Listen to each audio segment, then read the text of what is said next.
Jeff, what other characters do you bring back from the Key to the Kingdom to Unlocking the Kingdom? I think most of the characters that people liked in the first book return in the second book. I mean, when someone asked me, tell us about the book, I said, well, it's the continuing adventures of Grayson Hawkes and friends.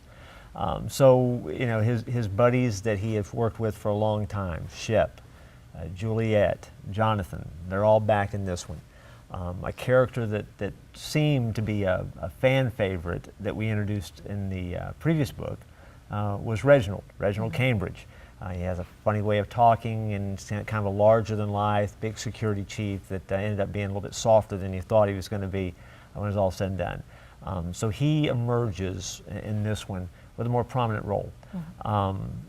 Some of the characters that folks kind of were introduced to briefly, and they kind of worked on the fringes a little bit, like a Farron Rails, that old Imagineer. We're going to see him again because he plays big into the story.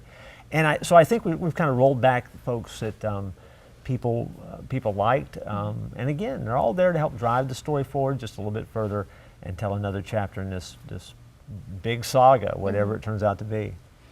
One character that I think is on everyone's mind, everyone's favorite bad girl, Kieran Roberts. Does she make an appearance back in the new book? Yeah, Kieran was one of those characters that evoked a lot of people's reaction.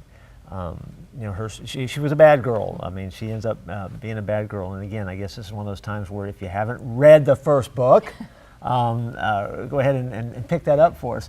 But Kieran was a lot of fun in the first book because, again, the way that she kind of showed up in Hawk's life, and he was on that bubble of, was he going to fall for her? Did he really trust her? And I mean, he struggled with that. And at the end, it turns out to be an integral part of the story. I got a lot of reaction about what should have happened to her, a lot of questions about what happened next.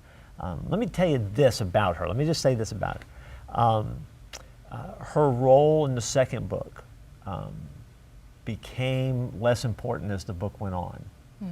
And so, which kind of moves to the question forward then, so does Hawk find anybody out there? Is there anybody for this sad man who's trying to make a life for himself? Life for Hawk is just as interesting in this book as it was the first time, let's put it that way.